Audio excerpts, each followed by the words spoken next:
Bonjour, nous sommes les gentilshommes. Salut Connie. Salut Pascal, salut Dan. Salut Yo, Dan. Salut les gars. Et salut chers auditeurs et auditrices dans ce nouvel épisode du podcast qui s'interroge sur les relations entre les hommes et les femmes. Je rappelle le concept.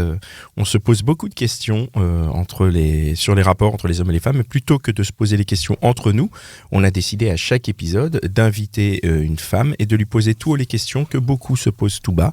Donc à chaque épisode, nous avons un thème et une invitée avec laquelle nous échangeons sur son point de vue et nos points de vue. Notre thème cette semaine, c'est l'infidélité. 3e volet, puisqu'on a déjà abordé 2 fois ce thème avec Charlotte et avec Alban. Je vous invite à aller les réécouter si besoin. Et cette semaine, nous avons Ornella. Salut Ornella. Salut. Salut Ornella. Hello. Alors, qui es-tu ? Eh ben écoute, je m'appelle Ornella, je suis parisienne et j'ai 32 ans. Bienvenue. Merci. Cool. Merci Alors, à vous. Ornella, Oui. c'est quoi ta définition de l'infidélité ? J'ai raté une question, c'est ça ? Tu voulais Non, dire un mais, truc, Pascal ? je voulais dire cette question, puisque c'est moi qui est censé la dire. Mais vas-y. Ah, mais oui, Fais-toi t'as raison. plaisir, Alors, merci. Ornella, qu'est-ce que c'est Ouais, pour toi l'infidélité ? L'infidélité, j'ai pas une définition particulière, si ce n'est que je ne crois pas en l'infidélité parce que je ne crois pas en la fidélité, tout simplement. Donc, mais après, avoir une définition particulière de Donc, l'infidélité. est-ce que ça veut dire que tu crois pas dans le couple ? Ah si, bien sûr, à l'appartenance du cœur, mais pas du corps. Ah, Oh là là. Hein L'appartenance du cœur, mais pas du oui, corps. exactement. Alors vas-y, creuse un peu, ça veut dire quoi ça ? Ça veut dire que si on est ensemble, vas-y, dis-moi, ça veut dire quoi ? Ça veut dire que tu peux profondément aimer quelqu'un, Ouais. construire quelque chose. Après, je pense que c'est totalement... c'est hypocrite de dire que toute notre vie, on va désirer la même personne. Je pense que notre corps, en tout cas le mien, après je sais pas pour les autres, mais en tout cas mon corps est fait de désirs, de besoins, d'envie. Et je pense que ça peut arriver quand je suis en relation, si passionnelle soit-elle, que je puisse avoir envie un jour, une fois, et c'est pas grave parce que je pense que c'est naturel. Alors, c'est pas grave d'avoir envie, effectivement, mais du coup, si tu as envie, tu fais quoi ? Tu vas au bout de cette envie, tu consommes ou... donc tu Évidemment. dis, Et c'est toujours pas grave, donc tu... Non, c'est pas grave, parce que comme je dis, mon corps m'appartient. Enfin, j'ai envie, j'en ai besoin. À ce moment-là, j'en ai besoin. Donc, je préfère y aller et rentrer tranquille, me dire, bon, bah voilà, j'ai pas de regrets, tout se passe bien. tout en étant donc en couple avec Ouais. quelqu'un. Et Bien sûr. amoureuse. Ouais. Et amoureuse, mais, Et ça, amoureuse mais aussi. ça n'enlève Ouais. rien, l'amour qu'on a ensemble. Enfin, après, voilà, moi, je sais ce que j'ai avec la personne avec qui je suis. Enfin, en tout cas, quand j'étais en couple, parce que là, je ne me suis Là, plus. t'es pas en couple, là. ok. Non.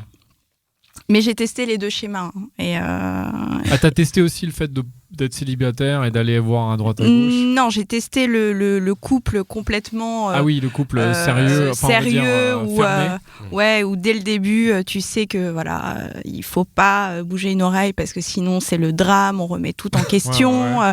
Voilà, et au final en plus j'étais avec quelqu'un qui était hyper jaloux et en fait je l'ai jamais autant trompé que quand j'avais pas le droit de le faire. Et non mais c'est vrai. Ouais. Et ensuite, j'ai eu une relation où là, c'était un non-sujet. On était dans une... on en a jamais parlé, en fait. On s'est jamais dit, on va être fidèle, infidèle. Enfin, on était très libres tous les deux. On partait régulièrement en vacances, chacun de notre côté. Mais c'était jamais verbalisé. Jamais. Mais en fait, ça allait de soi. Enfin, ça allait dans le... On était 2 personnes très libres. C'est comme ça qu'on a construit notre couple. On s'aimait énormément, ça, c'était aucun doute. Mais régulièrement, lui, il partait en vacances tout seul. Moi, je partais en vacances avec mes copines. Enfin, après, on n'avait pas du tout le même rythme de vie. Moi, je suis assez casanière. Lui, il sortait énormément et on n'imposait pas notre rythme de vie à l'autre. Donc, lui, il sortait et à aucun moment, je lui demandais ce qui se passait. Mais ça se fait, il se passait rien. Peut-être ou peut-être pas, Ouais. mais s'il se passait quelque chose, on n'en parlait pas, c'était de l'ordre de son intime. Ok. J'ai jamais su s'il m'avait trompé ou pas. En l'occurrence, on n'en a jamais parlé, je le sais pas. Donc voilà, il m'a pas respecté ou non, c'est il y a toujours eu beaucoup de respect, beaucoup d'amour, mais on savait que dans le schéma de notre couple ça pouvait arriver et que si ça arrivait c'était pas grave. Mais ça, vous l'êtes dit ou pas du tout ? Non, ça allait de soi. Enfin, Ça allait de soi. Ouais. C'est juste. Oh, moi je me méfie des trucs qui vont de soi dans le couple. Hein. Tu m'étonnes. Parce que c'est vrai Avec que. le peu d'expérience que je peux avoir dans la vie, je me permets de te dire ça. Ouais. Qu'est-ce qui te... Est-ce que tu as un élément concret qui te fait dire ça allait de soi? Parce que pour de vrai, tant qu'on se dit pas les choses, il peut y avoir quand même des zones, il peut y avoir des zones d'ombre quand même. Après, c'est quelque chose que moi j'ai ressenti. Enfin, on était un couple. En fait, on était deux personnes très libres. Et quand on s'est rencontrés, on était déjà comme ça. Lui avait beaucoup de cercles d'amis et sortait énormément. Moi, je sortais beaucoup moins, mais bon, j'avais aussi mes amis, d'où l'importance aussi de garder aussi nos centres d'intérêt et tout ça. Lui, par exemple, il avait une maison de vacances à Ibiza. Régulièrement, il arrivait le soir à la maison, il me disait bon, je pars une semaine en vacances à Ibiza, et moi je disais bon, c'est cool, amuse-toi bien. Enfin, et souvent ça a étonné nos proches parce que il y avait cette liberté et tout, mais en fait, on était ça allait de soi. On n'en a jamais parlé. On s'est jamais dit oui. Faut pas. Enfin, est-ce que t'es pour la fidélité, l'infidélité? Si toi tu me trompes, machin.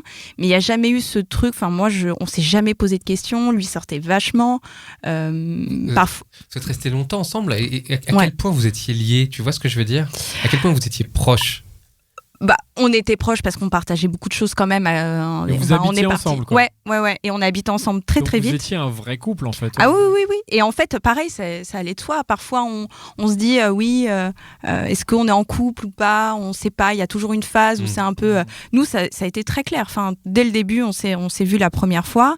On est parti en vacances à New York. Ça faisait 2 semaines qu'on était ensemble. Ouais. On était vraiment dans ce truc. On était tous les deux prêts à ce moment-là à être en couple. Parce qu'il y a aussi le fait que quand on rencontre quelqu'un, on n'est peut-être pas tout de suite prêt. Il y a quelqu'un qui est prêt à être en couple, l'autre qui est pas prêt, qui a pas. Donc voilà. Ce soit le bon moment, quoi. Bah pour nous, on était au même point à ce moment-là. Donc on a tout de suite habité ensemble. Moi, j'habitais dans un appartement, un très très grand appartement que j'avais en coloc. Et puis après, mes colocs sont partis et j'ai gardé cet appartement toute seule pendant 1 an. Et après, je me suis dit, bon, c'est ridicule. Donc, c'était aussi une période où Donc, il est venu, lui, dans cet appart? Non, du tout. J'ai rendu l'appartement. Okay. Je suis retournée chez mes parents et je l'ai rencontré à ce moment-là.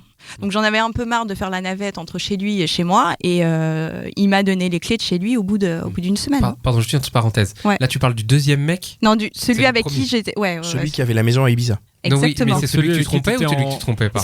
Au final, avec lui, je savais que je pouvais. Enfin, je pouvais. Ouais. Si ça arrivait, c'était pas grave. Et bizarrement, lui, je l'ai jamais trompé. Pourquoi bizarrement? Non, avec lui, c'est pas arrivé. Et pourquoi tu dis bizarrement? Bah, c'est pas bizarrement, c'est que en fait, soit parce que j'ai pas eu l'occasion, ça arrive aussi, ou alors j'en avais pas l'envie. Peut-être que si on était restés ensemble 2 ans de plus. Tu l'aurais peut-être trompé, mais... Ouais, mais en tout cas, sachant que c'était pas interdit, j'en avais pas spécialement envie, ou enfin, en tout cas, j'y ai même pas pensé. Et donc, ça veut dire que c'est le fait que ce soit interdit qui t'en donne envie? Mais évidemment, mais ça, je crois que c'est... Comment ça, évidemment, ça n'a rien évident. Pour moi, c'est... Enfin, pour moi, c'est lié aux personnes, pas lié à une situation. C'est-à-dire que là, c'est en fait, si on te dit c'est interdit de faire ça, ça va te donner envie, quelle que soit la personne en face, c'est ça que... Mais moi, je pense que ça, c'est valable pour tout. Ah oui. À partir du moment où on te dit c'est pas bon, enfin ne le fais pas, ou à partir du moment où c'est un interdit, on a envie de transgresser l'interdit. Mais c'est pas qu'en amour. Hein, avec ton premier copain, c'était plus ou moins interdit alors? Ah non, mais là c'était totalement interdit. Enfin, ça vous l'aviez dit, genre vous en avez discuté. Et non, mais non seulement on en parlait régulièrement, mais en plus il était très jaloux. Ah oui, donc dès que tu sortais, c'était genre qu'est-ce que tu fais, machin, t'étais avec qui? C'était je me rappelle, c'était les débuts des réseaux sociaux, le début de Facebook. Il checkait tout. Il regardait? Ah non, mais il regardait tout. Si on allait dîner au resto et que le serveur croisait mon regard, ça y est, c'était parce que y avait un truc. Enfin, c'était complètement. Bon. Et lui, tu l'as trompé? Ouais. Comment t'en es arrivé? Lui, j'ai trompé plusieurs fois. Alors comment t'en es arrivé à le tromper? Parce que s'il checkait tout, qu'il était jaloux et tout. Comment t'as fait? Enfin, tu vois. Écoute, non, mais en fait. Ma chance, c'est qu'il voyageait beaucoup Ah oui. pour son travail. Donc de temps en temps, tu étais quand même toute seule. Et, souvent même, il partait. Mais je pense que c'est. Tu faisais ta vie, quoi. Ouais. Il partait parfois pendant un mois pour le travail. Donc c'était, j'ai envie de dire, c'était facile. Mais disons que non, j'ai eu des occasions. Et bizarrement, je me sentais tellement oppressée, observée tout le temps. Enfin, dès que je laissais mon téléphone, j'étais à 30. Et il y avait rien. Hein, mais je me demandais si on était au resto, que je laissais mon téléphone, j'allais aux toilettes. Tu savais qu'il allait regarder je savais qu'il allait regarder, puis quand j'étais sur le chemin des toilettes, je disais putain, j'espère qu'il n'y a rien, parce que c'était juste un pote qui me demandait comment ça allait, c'était catastrophique. Enfin, et je pense que ça a forgé ma personnalité d'aujourd'hui et mes convictions et plus jamais je veux ça, quoi. Et au final, je l'ai trompé. Et le pire, c'est que j'ai même pas eu de regrets après. Ah non, mais pas du tout.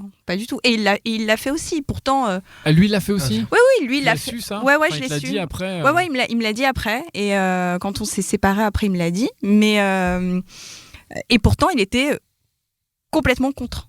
Ouais. Donc, en fait, il avait un double discours, c'est-à-dire qu'il il était complètement contre. C'est le cas, non ? Ouais. Mais il le faisait. Mais c'est marrant parce que... Pardon, Connie. Excuse-moi, vas-y, je t'en prie. Bon, alors oui, si tu veux. Merci. Est-ce que c'est le fait que tu l'as trompé qui a précipité la fin de la relation ? Non, parce que moi, il l'a jamais su. Donc Ah ouais, donc s'il entend. S'il entend. Ouais. Je sais pas s'il entendra. Non, moi, il l'a jamais su. Mais le fait de sortir du couple là et de briser l'interdit, est-ce que c'était pas un moyen pour toi de te dire mais finalement j'ai une forme de liberté, finalement je suis pas enchaîné à ce gars Exactement. Donc mais ça t'a aidé alors peut-être au final pour le quitter? Ouais, et surtout, enfin oui, ça m'a aidé. Après il y avait plein de choses à côté. Parce que je sous-entends que tu avais envie de le quitter parce qu'il avait l'air pas très agréable. Non, il avait pas exactement. C'était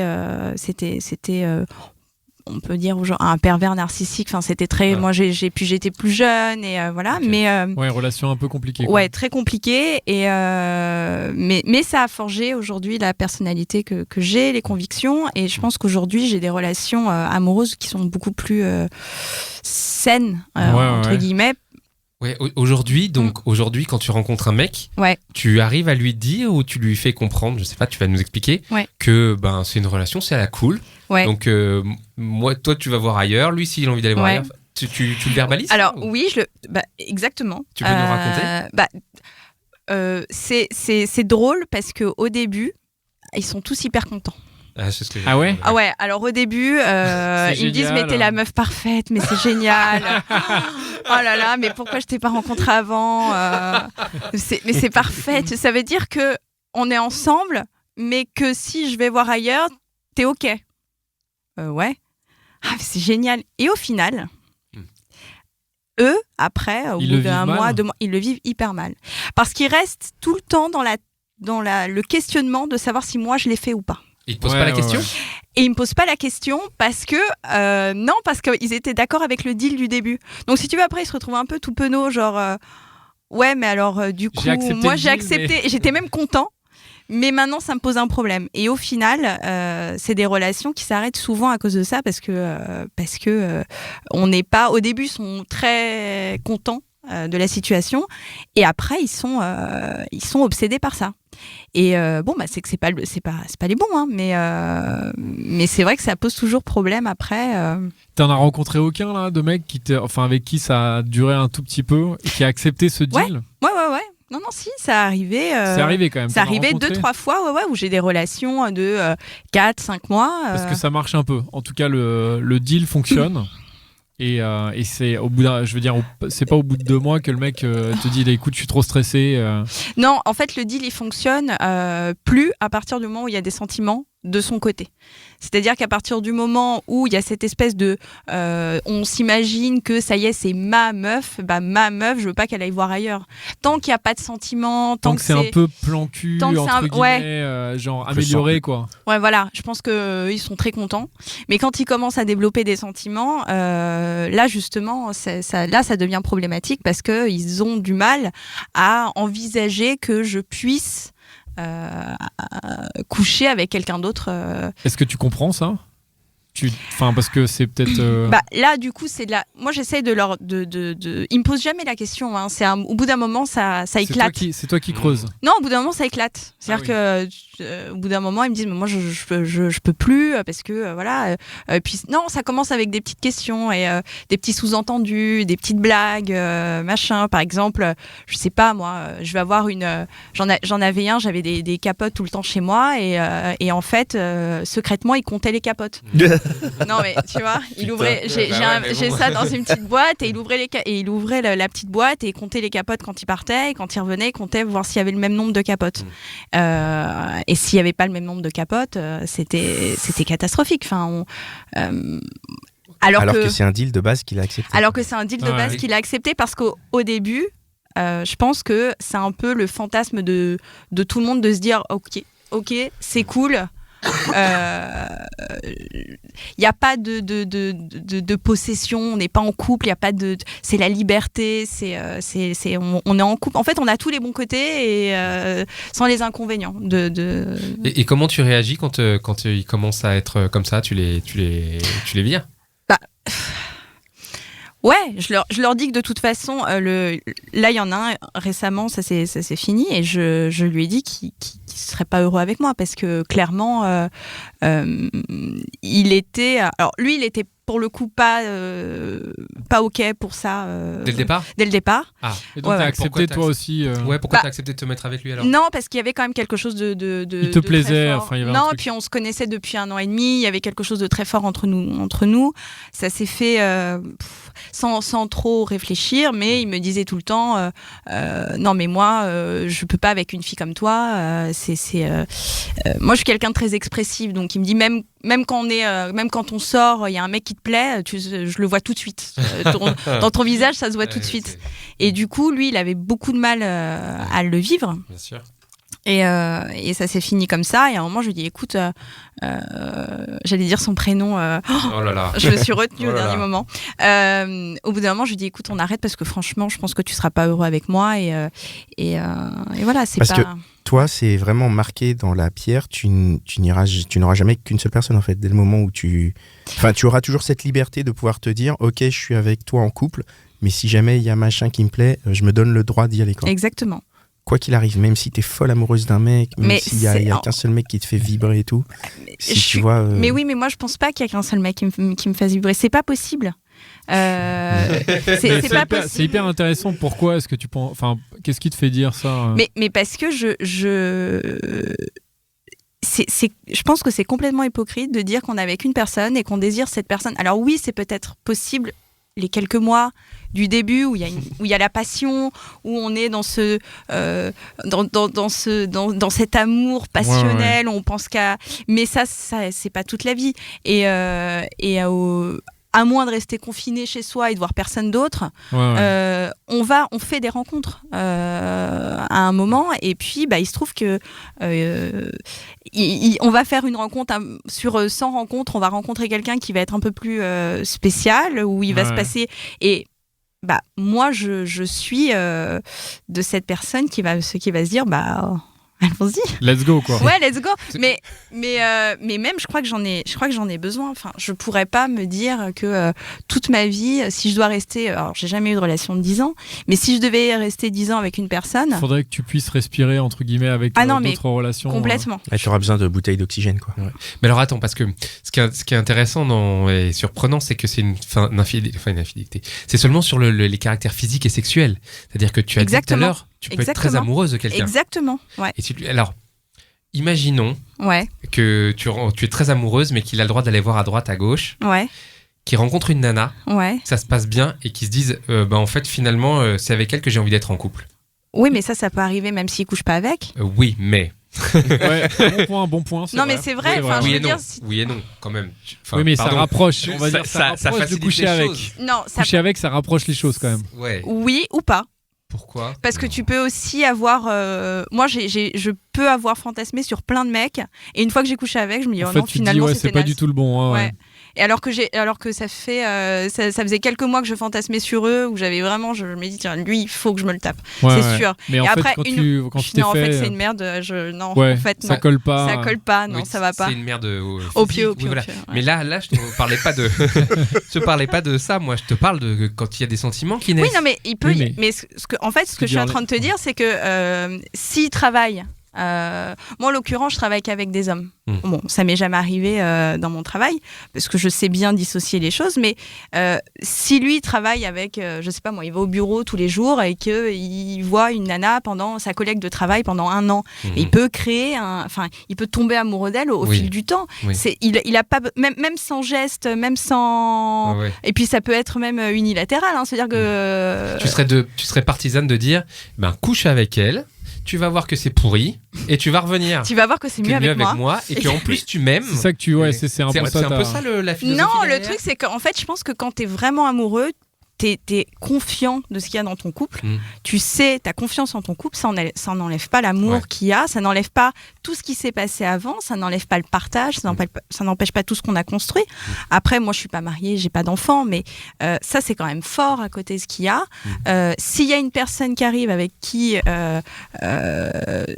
une personne, que ce soit l'homme ou la femme, a une aventure et que ça matche mieux, c'est la vie en fait. J'ai envie de dire, c'est inévitable. C'est un discours assez pessimiste sur l'amour, non, si je peux me permettre. Moi, sur le couple, tu dirais plutôt. Mais non, même sur le côté d'amour, sur le côté effectivement, l'amour, ça dure ce que ça dure. Et s'il y a quelqu'un d'autre qui vient détourner la personne que t'aimes de ton amour, c'est comme ça. Enfin, moi, je ne juge pas ton discours et je le trouve très cohérent et très bien construit. Ne te moque pas. mais du coup, je le trouve un peu. Mais donc du coup, toi, tu crois en l'amour éternel. Non, parce que moi je trouve ça hyper intéressant, franchement. À qui poser cette question. Non, je crois pas du tout à l'amour éternel. Bien sûr que non, rien n'est éternel et les sentiments encore moins, quoi. Après, il y en a qui y croient et oui, il y en a qui y croient aussi. Mais je pense qu'il y en a qui y croient exactement et qui font tout pour. Voilà, je pense que l'entretien va avec la croyance, c'est-à-dire si tu y crois, tu vas l'entretenir. Tu vas entretenir, tu te dis j'y crois, donc je vais mettre en œuvre les éléments qui font que ma croyance va se maintenir. Donc je vais croire que c'est que cette personne, donc je ne vais avoir que cette personne, je vais me fermer aux tentations qu'il y a à côté parce que ce n'est que cette personne et c'est un entretien. Et de la même manière, quand tu n'y crois pas, je pense que c'est aussi un entretien puisque tu n'y crois pas et tu dis puisque j'y crois pas de base, je vais me laisser les portes ouvertes sur les côtés parce que de toute façon j'y crois pas, donc les portes sont ouvertes comme ça et ça crée la chose dans laquelle tu es. Moi je trouve ça intéressant et j'aimerais bien creuser encore un peu plus dans la pratique. Est-ce que je veux dire quand t'es du coup donc disons que t'es avec quelqu'un, si on se rappelle la personne avec qui t'étais, celui qui partait à Ibiza, mais en même temps t'es pas allé voir ailleurs. Mais est-ce qu'il n'y a pas si tu laisses toutes les portes ouvertes, est-ce qu'il n'y a pas un risque en fait finalement quand même que tu ailles tout le temps, tu vois ce que je veux dire, c'est que tu sois tout le temps en mode je change, machin, je vais voir la preuve que non, parce que machin. Oui, la preuve que non avec toi, mais sur cette histoire-là. Ouais. Mais est-ce que c'est pas bien, et je juge pas et je prends pas la position de dire que c'est bien, c'est pas bien. Mais est-ce que le fait d'avoir un cadre, finalement, parce que le couple c'est un peu un cadre en fait, est-ce que ça te rend pas dans un sens assez heureux, parce qu'on dit toujours la liberté c'est bien aussi quand on a un cadre. La liberté a besoin d'un cadre en fait, parce que sinon, si tu as toutes les portes ouvertes, en fait, tu sais pas du tout quoi et en fait, tu fais n'importe. Tu sais plus quoi faire. Moi, je pense qu'il y a des gens qui rentrent pas dans les cadres qu'on nous impose. C'est-à-dire que c'est quoi la fidélité ? C'est en vrai, quand on se met en couple, il y a des couples pour qui c'est évident. On n'en parle même pas. On sait que quand on est en couple, la fidélité, ça rentre dans tout ça. Ça, c'est un schéma de couple classique. Qu'on a en France ou ailleurs, en tout cas. Après, je pense qu'il y a des gens qui rentrent pas dans ces cadres justement. Et pourquoi faire rentrer des gens dans un cadre où les gens sont pas heureux d'être dans ce cadre ? Je pense que le schéma du couple, au final, chaque couple a sa façon de fonctionner. Bien sûr. Il n'y a pas spécialement un schéma prédéfini pour tout le monde. Sinon, tout le monde serait hyper malheureux. Donc moi, encore une fois, je ne dis pas que je suis infidèle. Je dis pas je suis infidèle dès le départ. Je dis juste que ça peut m'arriver. Et tu laisses la porte ouverte, en fait. C'est un peu ça, quoi. Mais en fait, c'est horrible. C'est ça qui est... Ouais. Je comprends que c'est ça qui arrive, c'est-à-dire que c'est genre je ne suis pas infidèle, mais ça peut m'arriver. Hein, oui, mais ça peut. Oui, mais je lui dis que ça peut lui arriver à lui aussi. C'est pas en fait fais attention, c'est plus genre c'est la vie, c'est comme si de dire. Je suis avec toi, mais demain, je vais peut-être aller manger avec quelqu'un d'autre. Mais c'est hyper dur parce que ça insécurise l'autre partenaire. Mais en fait, il faudrait pas que ça l'insécurise. C'est comme ça que je le comprends. Non, au contraire, il faut justement que ça le déculpabilise. Pour lui. Pour lui, mais même... Enfin, oui, qu'il soit... Si ça lui arrive, parce que ça peut et ça va lui arriver de désirer quelqu'un d'autre. Et autant... C'est-à-dire que, bon, il y a combien de copines j'ai autour de moi qui ont trompé leur mec. Combien de copains j'ai qui ont trompé. Au final, il n'y a pas beaucoup de gens autour de moi qui n'ont pas trompé leur copain. Oui, mais alors ça, c'est pas complètement un argument, parce que je veux dire, il y a aussi plein de gens qui sont malheureux dans leur couple. Ouais. Et est-ce que, enfin, tu vois, encore une fois, et peut-être que justement, il faut ne pas le tromper pour justement être heureux. Non, je sais pas. Probablement, il n'y a pas de règle, probablement. Non, mais je pense qu'il faut surtout pas créer de frustration. Au bout d'un moment, quand on a des besoins, des envies et qu'on se dit, bah voilà, moi je suis dans mon couple, je suis fidèle, de toute façon c'est comme ça, mais je vois des nanas passer toute la journée ou des mecs passer toute la journée, je suis frustrée. Est-ce que, au final, ton couple il empathie? Enfin, c'est parce que tu vas remettre ta frustration dans ton foyer, là où tu es le plus souvent. Et au final, est-ce que c'est plus sain? Mais si c'est pour aller voir ailleurs aussi longtemps, pourquoi être en couple en fait? Pourquoi pas être... Mais parce que moi je crois en l'amour. Hein. Vraiment, je dissocie les deux choses. C'est-à-dire que moi je crois profondément en l'amour. J'ai été très amoureuse de mon dernier, du dernier avec qui... Celui d'Ibiza. Celui d'Ibiza, on va l'appeler comme ça. On va l'appeler Ibiza. Et Ibiza, tu l'as pas trompé? Non, mais... Mais t'aurais pu.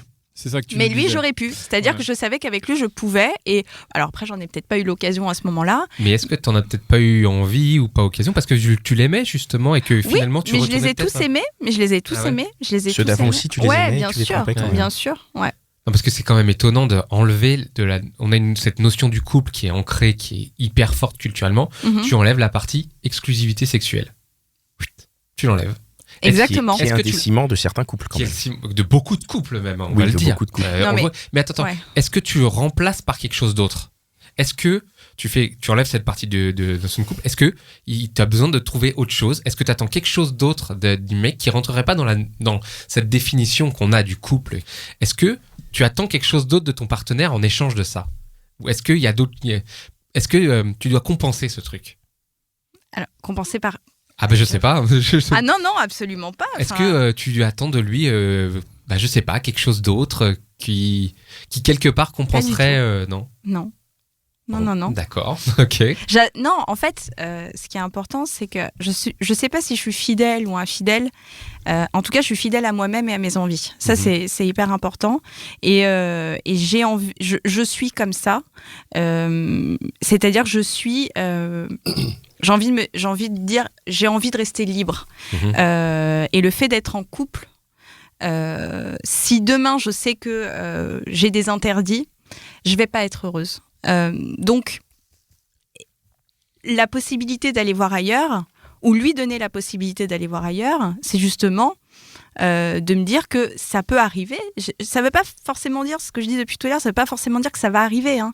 Ça veut dire que je ne veux pas me fermer cette porte parce que je veux rester libre. Et parce que, je sais que je serai plus heureuse comme ça. Ouais, moi, j'ai l'impression que c'est une question un peu de porte ouverte. Plus que de faire de concrétiser. Je suis d'accord avec toi. J'ai l'impression, c'est comme ça que je l'entends. Et encore une fois, je veux pas du tout que tu penses que, moi, je juge pas du tout ça. Parce qu'en plus, je trouve qu'il y a plein de visions qui sont intéressantes. C'est vrai qu'on a une vision qui est socioculturelle, qui est sur la monogamie et puis le fait d'être la fidélité sexuelle, mais qui peut-être qui rend certaines personnes très malheureuses. Et du coup, si elles sont plus heureuses dans un autre cadre, c'est très bien. Moi, j'ai deux remarques. C'est déjà sur le fait de dire on trompe. En fait, j'ai l'impression qu'avec Ibiza, en fait, même si tu étais allé voir ailleurs, tu l'aurais pas trompé. Parce qu'en fait, quand on dit on trompe, c'est qu'on ment. Et en fait, si c'est open, dans ce cas-là, tu ne trompes pas. Oui. C'est exactement ce que j'avais dit, c'est qu'en fait, moi, je trompe personne. En fait. Parce que dès le début, je suis claire. Le pacte est clair. Le fait de tromper, c'est de faire croire à la personne dès le début. Voilà, tu que ça peut. C'est ça. Et voilà. En fait, et en fait, je suis pas comme ça. Et la personne est d'autant plus déçue parce qu'après, elle se dit, mais attends, au début, on n'avait pas dit ça. C'était ça le deal, pas en fait. Voilà. Ouais. Alors que moi, je trompe personne. Je dis que ça peut m'arriver. Et je ne parle pas qu'en mon nom. Je dis pas ça peut m'arriver qu'à moi. Ça peut t'arriver à toi. Parce que je pense que ça peut arriver à tout le monde, en fait. Mais tu leur disais ? Ouais. Tu leur disais, au fait, hier soir, j'étais avec un autre mec ? Ah non. Non. Donc tu leur disais pas ? Non, mais je pense que encore une fois, c'est quelque chose de très personnel, c'est de l'ordre de l'intime. Bien sûr. Qui m'appartient. Et non, j'arrivais pas. Non, j'étais pas sadique non plus. J'arrive. Non, je racontais pas là. Non. Non. Et s'ils te demandaient, tu leur disais ?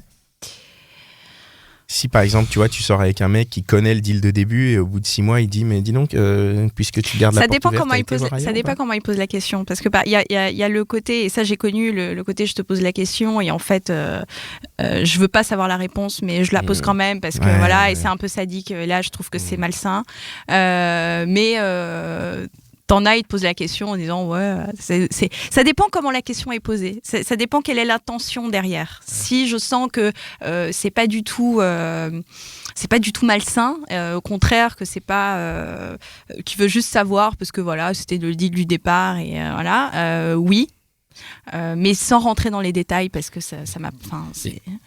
Je vais rebondir sur un autre truc, mais c'est pour finir l'histoire. Peut-être que tu veux... Non. Alors oui, par rapport à Ibiza, si vous aviez le même deal, pourquoi est-ce que ça s'est terminé ? C'est quand même chouette de trouver un mec avec qui tu vois ? Ah non, mais alors là c'était autre chose. C'est-à-dire que ça s'est pas du tout fini pour ça. Hein. Il y a plein de choses qui rentrent en compte, en ligne de compte. Ça ne suffit pas pour faire un couple d'avoir d'avoir une maison à Ibiza, ça suffit pas.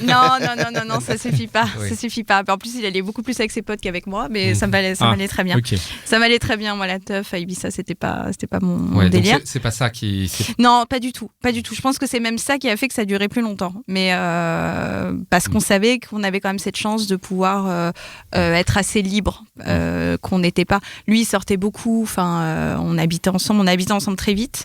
Mais après, on a changé d'appartement. Et quand on a changé d'appartement où c'était notre appart à tous les deux, là, ça c'est un peu plus compliqué. Et lui sortait beaucoup. Et moi, pas, mais lui il rentrait parfois à 6-7 heures du matin. Moi je dormais depuis 23 heures et le lendemain matin je lui demandais absolument pas ce qui s'était passé. Enfin, il me racontait ce qu'il avait envie de me raconter. Il avait passé une soirée cool. Ouais, ok, bon, très bien, ok. Ok, Dan, tu as une dernière question ? Alors, figure-toi que j'ai 2 dernières questions. Wow. Attention. C'est festival. Alors, première question, c'est donc on parle là d'infidélité sexuelle, ou en tout cas d'aller voir ailleurs, donc principalement pour l'acte sexuel. Mm-hmm. Il y a quand même le fait, dans la sexualité, il y a l'attrait de la nouveauté. Est-ce que c'est pas justement une façon de contourner ce truc ? Parce qu'on dit quand on est longtemps en couple, on se lasse un peu de l'autre. Et là, du coup, finalement, d'aller voir des nouvelles personnes, il y a ce truc où ça ravive un peu ta sexualité. Alors, c'est exactement ça. C'est exactement ça. Ah, j'ai pointé les doigts. Bravo. Moi, ce que je préfère au monde... Alors, il y a des gens qui disent que oui... C'est coucher la première fois avec quelqu'un ? Ouais, découvrir. Et et il y a beaucoup de gens qui disent oui, mais tu vas voir, une fois que tu te connais, c'est mieux parce que tu sais ce qu'il aime, ce qu'il aime pas. Moi, ce que j'aime vraiment dans l'acte, c'est la découverte. Ok. Donc deuxième question. Voilà, avec une petite astuce éventuellement pour justement ne pas avoir ce problème-là, c'est est-ce que la solution, ça serait pas justement de faire des plans à 3 avec donc ton mec de maintenant et un nouveau mec. Alors, comme ça, t'as la nouveauté et t'as le mec de maintenant. Qu'en penses-tu ? Je vais laisser mon numéro si vous voulez. Non mais je dis ça pour rigoler, mais alors en vrai, ça m'est jamais arrivé. Mais je suis pas fermée, mais ça m'est jamais arrivé. Après, pourquoi pas, hein. Mais il faudrait que ça vienne de ton mec, ou est-ce que toi tu non, mais des mecs c'est venu plus d'une fois, hein, tu sais, le fantasme du mec mais tu vois, généralement les mecs c'est plutôt le fantasme avec 2 nanas. Avec 2 nanas, ouais. Mais là, est-ce que toi, en tout cas, tu t'imaginerais être en couple vraiment sérieusement avec un mec tout en ayant ce deal? Donc là tu parles du polyamour en fait. Pas tout le temps, puisque c'est polyamour, mais juste une fois de temps en temps avec quelqu'un. Une fois de temps en temps, tu ramènes un mec de plus, quoi. Voilà, et avec un nouveau à chaque fois, pour avoir la nouveauté. Il faudrait qu'il soit ok, ça bon, faut trouver cette personne. Si tu demandes, ça vaut le coup de demander. Comme dirait Pascal, il suffit de demander. Il y a pas beaucoup de mecs qui veulent coucher avec un... Enfin, tu vois, ce schéma-là, il n'y en a pas beaucoup. Ça veut pas dire que le mec couche avec le mec, ça veut juste dire qu'il te fait vraiment plaisir en disant Il y a quelqu'un d'autre qui est assis autour de la table, en gros. Voilà, c'est ça. Non, et pour un mec, je pense que c'est très perturbant de voir la personne... parce que l'autre, c'est différent d'accepter que la personne qu'on aime aille voir ailleurs de temps en temps. Oui, plutôt que de te voir avec... et de la voir... là, c'est très différent. C'est pas le même partage ? Non, mais on peut. Là, on voit. C'est même pas. On imagine. Là, c'est on voit la personne qu'on aime. Justement, je pense que quand tu vois, c'est moins pire que d'imaginer. Parce que si t'imagines, moi, je suis pas d'accord avec toi, Pascal. Alors que si tu vois, au moins tu le réduis. Tu dis bon, bah c'est que ça. Ouais, je crois que c'est très personnel. Enfin, moi, je pense que c'est chaud quand même. C'est personnel, mais c'est bien. Voilà, il y a des avis partagés. Très bonne question de la fin, Dan.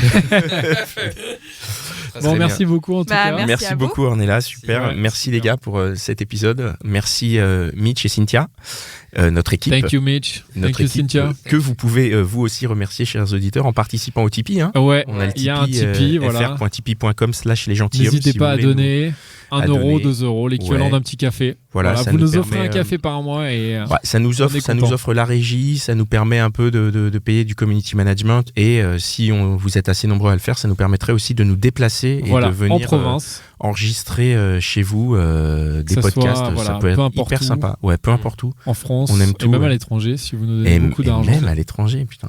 Exactement, à New York. Mais à Ibiza. Non, mais c'est vrai que j'en profite, je le dis, mais c'est qu'on est énormément écouté à l'étranger quand même. Donc on est écouté au Canada, on est écouté aux États-Unis, on est écouté en Europe de l'Est, on est écouté en Afrique, on est écouté absolument dans plein de pays. C'est quoi, tu m'as dit le premier? C'est Alger, non? Algérie, on est écouté en Algérie. Donc à tous les auditeurs et auditrices d'Algérie, on va venir vous voir, on va enregistrer les podcasts. Nous, on sera ravis de venir. En plus, comme tu vois, il faut du temps. On va s'installer, poser les micros, se mettre au bord de la plage, boire des coups. Voilà. Bref, donnez sur merci à tous. Merci à Binge. Merci à tous. Merci à Binge Audio, à toute l'équipe de Binge Audio qui nous distribue et qui nous soutient et qui nous prête ce formidable studio, le studio Virginie Despentes. Allez, à bientôt. Ciao.